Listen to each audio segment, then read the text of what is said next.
Ellen Adarna at mga anak na mataan sa Amanpulo. Kasama sina John Lloyd Cruz at Isabel Santos.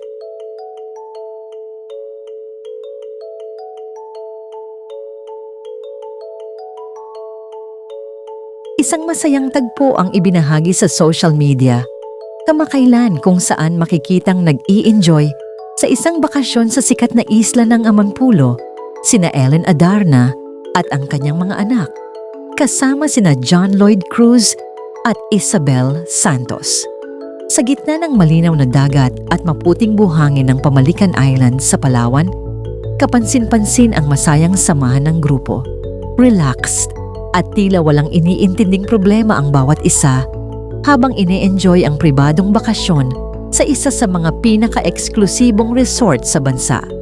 Makikita sa mga ibinahaging larawan ang simpleng bonding moments, kulitan ng mga bata, tawanan ng matatanda, at tahimik na sandali sa tabi ng dagat.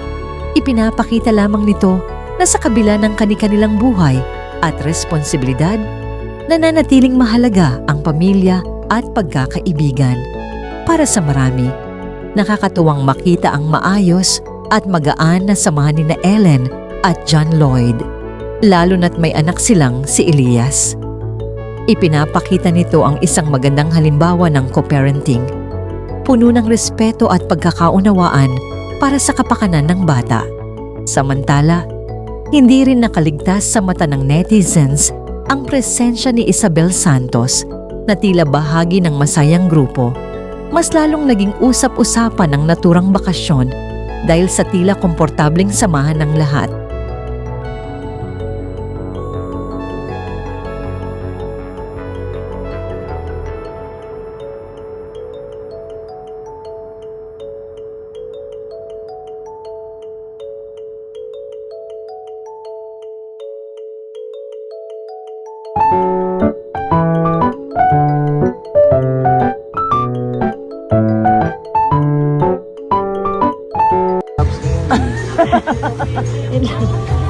Hirap daw kumuha ng clubs. Bobby, show me the crab! Bring it to your mama. Bring it to your mama. Anak. No. Hindi ko. Bring it to your mama. Masagin mo sa ulo mo, ha? No. Ay, ang ganda ng crab. Oh, okay. Hold it. No. Elias. Grounded ti karon. No.